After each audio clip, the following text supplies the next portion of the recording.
I decided that I wanted to become an educator because I was so frustrated that I hadn't had an experience with a trans person in my life.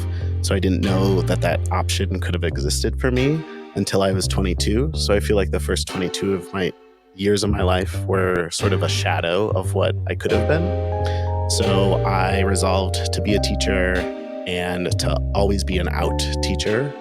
So my students could see that as an example, as a happy, healthy trans person living their lives.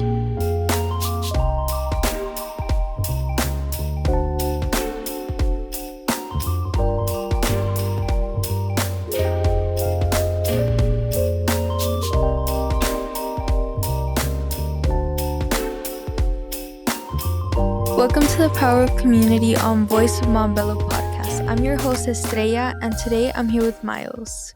Thanks for having me. Thank you for joining us today.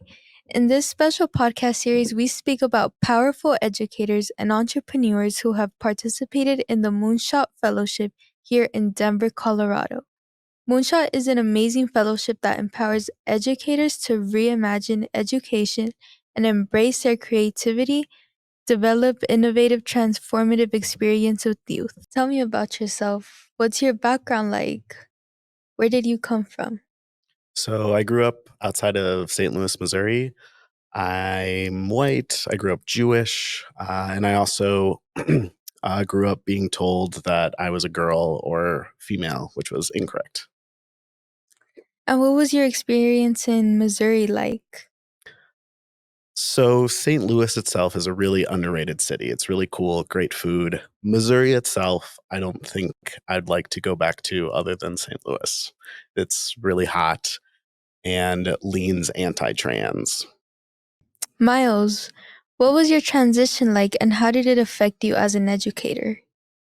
Yeah, thanks for asking. So I thought I might be trans around the age of 22, right after meeting my first trans person in my life. And that like flipped a switch for me that realized that that was me too. And I decided that I wanted to become an educator because I was so frustrated that I hadn't had an experience with a trans person in my life.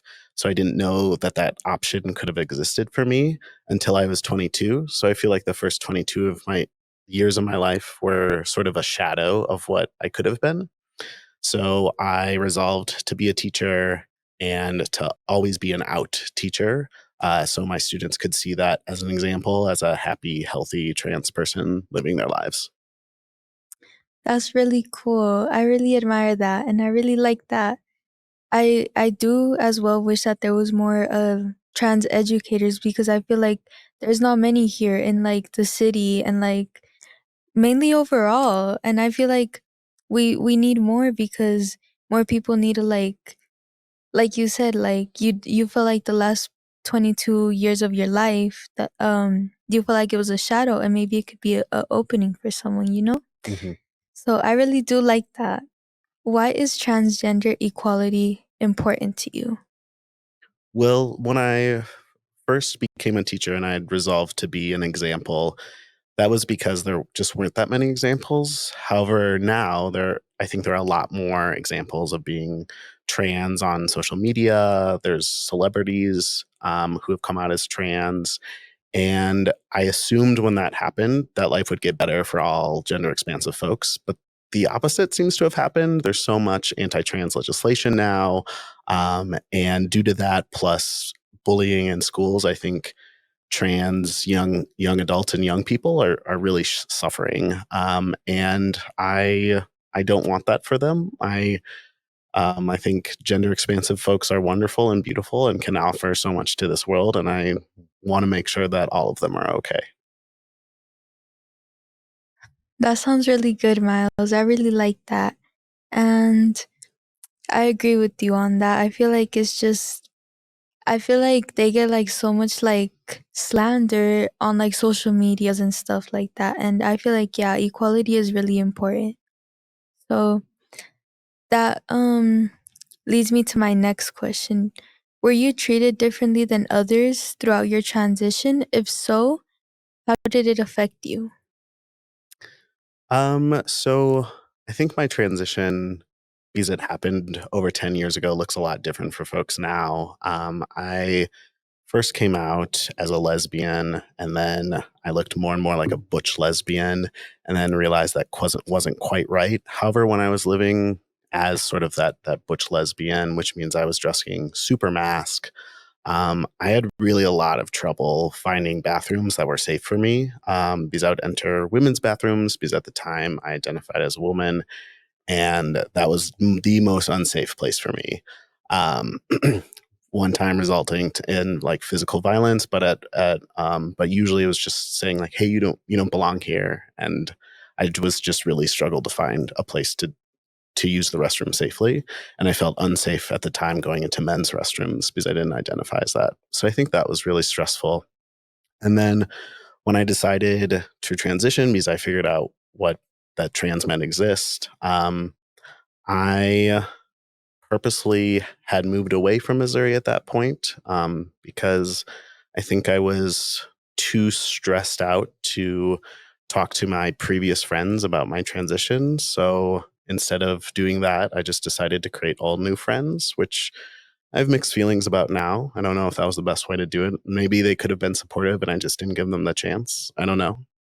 Um, but I actually physically transitioned my first year of teaching, which was a really interesting thing to do with students because I'd introduced myself to as Mr. Erickson. And of course, I didn't have a beard. I had hair on top of my head. And my students would notice changes throughout the year as my voice deepened. And they would ask, like, "Hey, did you get a haircut?" And that wasn't it. My voice had deepened. And so it was interesting to watch it through their eyes. Um, and during the transition, I think folks were really supportive. My school that I worked at accidentally outed me as a trans person, um, and all the students found out. And the large majority of students were really, really supportive of me, and a lot of them had already figured it out. But I got a couple of unkind notes from kids, and but that was vastly overshadowed by the support of students and adults. Well, I'm glad that didn't phase you, and I'm glad that you got more support than like hate, because there's no reason to be hating, you know? Yeah. And that leads me into my next question. What was coming out like? Were people supportive of you? I would say, um, for the most part, yes. My parents, I think, were a little confused, but in general, no kicking me out of the house, although I didn't actually live at home at the time, or no, cutting me off or anything like that. My brother was super supportive, and the friends that I had made here were really supportive, even so much so that by the time I transitioned and switched to using the name Miles and he, him, one of my friends just didn't quite get it, and all of my other friends talked to her and made sure she got on board. So pretty accepting. Pretty accepting. That's good to hear. I'm glad. What are your strengths and weaknesses as a person? Uh, I think this question is really challenging, but I think I'm going to relate both my strengths and weaknesses to me being trans. I am delighted at things I can see because I'm trans that cisgender people or not trans people can't see. So I remember vividly when my best buddy got married, and both the best man and the maid of honor kept asking me my opinion for their speeches because they knew I could see both lenses of like cisgender men and cisgender women. And I think I can help like straight couples sort of translate for each other.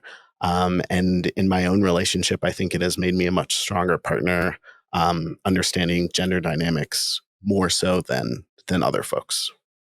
And then my weakness as a person, I think I don't take care of my body as well as I should have. And I think, although I know a lot of people struggle with that, but I think for me, it's related to being trans because for 22 years, my body kept saying, "Hey, this is wrong. You need to do something about it." And I kept ignoring what my body needed. So I think I've learned that coping mechanism, and I'm trying to unlearn that, but it's challenging. Yeah, definitely it can be challenging, but hey, we'll get through it. You know, you'll find a way. Why do you have such a passion for supporting trans students?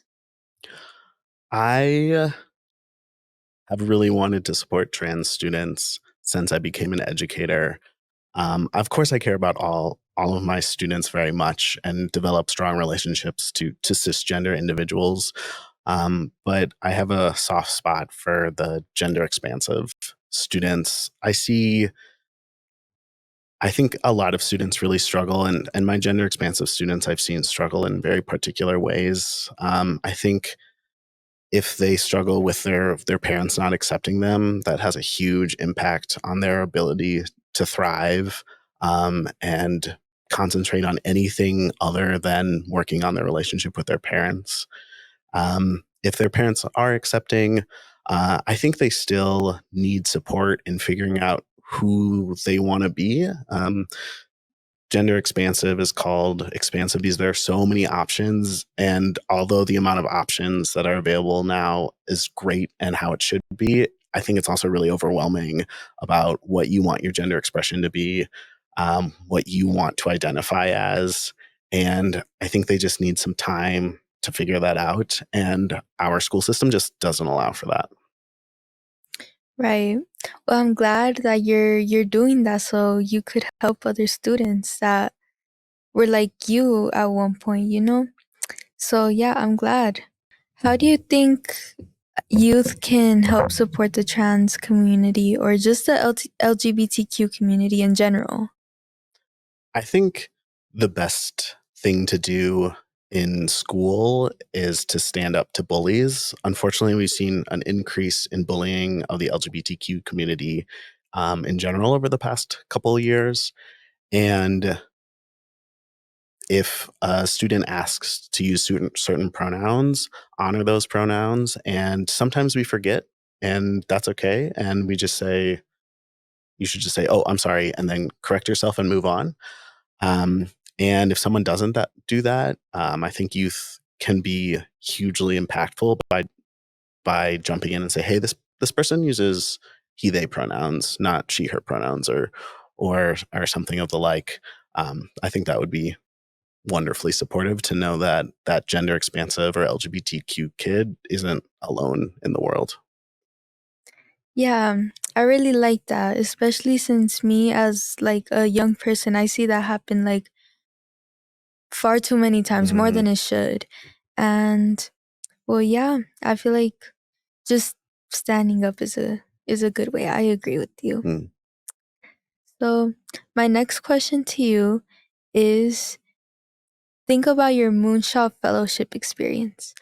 What was the most important lesson that you learned that you still carry with you today? I am so honored that I got to participate in Moonshot. I think it has really changed my life. There are lots of ways, lots of things that carry with me through my work now that I learned at Moonshot with the community. But the biggest thing I think is to stay rooted in your community. And although I think a simple thought, so many programs fail to do that. But I'm definitely try to keep it as the center of what I do. So, for example, my programming, I had originally been intended to make it for gender expansive youth to do nature based programming only. And my youth that I interviewed and talked with said, "Hey, that's great. I don't want that to be all of it. Actually, we all, for the large a majority of gender expansive youth, we all really like art. We want to do art. It's healing for us. We're thinking about making it our careers. Can we do stuff with that?" And so, to make sure, as Moonshot taught me, to honor the community. I don't know much about art. I'm not an artist, but I am figuring it out so we can have that programming because that's what the community wants. When you say art, what do you mean by art? Like, do you mean like painting or like what type of art do you mean? Yeah, great question. I'm still figuring it out. For the most part, I've determined that it's mostly visual art. Visual. So, but a large amount of mediums in that visual art. So I think so many gender expansive folks are thinking about taking their art and taking it as their career. So where I've realized where our programming called transformation can step in is being the in-between and allowing opportunities for the young folks to sell their art to see if, hey, is this a good fit for me as my career? Or does selling my art feel actually bad and I want to keep it for myself? And both are fine. And transformation just wants to give gender expansive folks an opportunity to figure that out before they maybe commit to it for a whole bachelor's degree. Think of where you were at when you did Moonshot Fellowship. Where were you at personally and professionally? What does your Moonshot experience mean to you? Um, yeah, so much. I mean, so much. I think when I started with cohort 6, I thought I was going to be at the school I was at for maybe the rest of my life. I had this idea, but wasn't really sure if I could pull it off, or really, I don't think I was really thinking that I even could. And through Moonshot, they they opened up new ideas of education for me, and I had spent my 9 years in education at the exact same school, and there are so many different models um, out there, and some I think are much better at serving the community that I want to serve, um, and and also that there are so many people in the Denver metro area that are passionate about making education better and that they know that there's a way. I think I was feeling a little depressed and um, unable to see that there could be really drastic improvements, and there can, and that community just gives me hope and energizes me in ways that I'd never felt before. Yeah, so basically, Moonshot helped you find yourself in a way. Yeah, that's a good way to put it. Yeah, I like that. I really like that. Describe how the Moonshot community has impacted you. So I think in several ways. I I think yeah, they taught me to ground in community. I think they also really um, make sure that you're not being super individualistic in how you approach things. They really encouraged me to go find a co-founder, which I've successfully found one who fills in a lot of my weaknesses. Um, and Moonshot really encourages powering by community. And so I want this to be a community program, and thinking in partnerships, like outside of competition, and instead in partnering with different programs that serve partially what Transfarmation does as well. Moonshot is basically like a place where you could like find people you could like, that's where you make most of your connections, right? Yeah, we've joked around, the folks in my cohort that are now my friends. I've several of them hanging out this Saturday. We joke around that Moonshot sort of fills a like a church feeling. I'm not Christian, but I grew up Jewish, but I haven't attended synagogue in years, and how we really miss meeting people outside of our workspaces who are like-minded thinkers, and Moonshot really fills this third space for us, and gives us new friends, but also some consistency to our lives. I was so excited to attend Moonshot workshops every single Wednesday night, even though they were very long, from like 5 to 9. Well, I'm glad your experience was good and that you liked it at Moonshot. Education is hard work. What keeps you going? I the kids for sure. The When I was in schools, I just so enjoyed those like random one-on-one interactions in the hallway with students that just like come up to you and tell you this random story.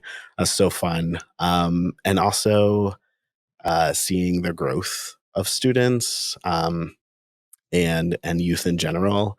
Um, I really, really love watching kids grow into the people that they're like destined to become, and see that they are, and beginning to learn that they're like amazing, unstoppable humans.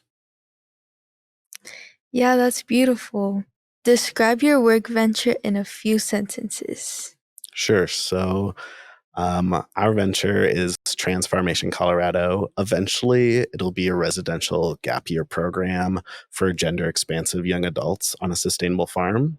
While we're raising money to make it a residential program, we do much of the programming for gender-expansive young adults outside of that. So we'll do nature-based programming, we'll do art programming, and we'll also do thinking about your future, like finances, career, college, things like that.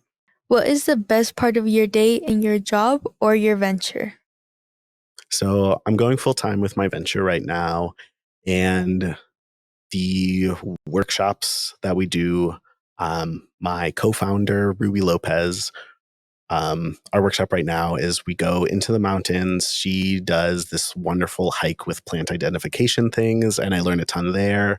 And then I'll do the second half, and we'll talk about different futures and the discussions we have. I think are the things that our participants think of are like better and more interesting than thoughts that I've ever had, and it's so much fun to be in community with these folks. Well, thank you, Miles, for joining us today. It was a pleasure to have you on the show. Thank you so much for having me. It was fun. And thank you guys for tuning in. But before we leave, Miles, please finish the sentence. Moonshot is... the best community you could ever ask for. I like that. Thank you for sharing, Miles. Stay tuned for the next episode. Bye, guys. Thank you for listening to the Voice of Montbello Podcast. You can find our episodes anywhere you listen to podcasts. You can support our work by checking out our Instagram at Confluence Media Center. Check the link tree in the bio to connect with us. Be sure to rate, reviews, and follow us. Make sure you put them good. And make a donation. This has been a Confluence Media production.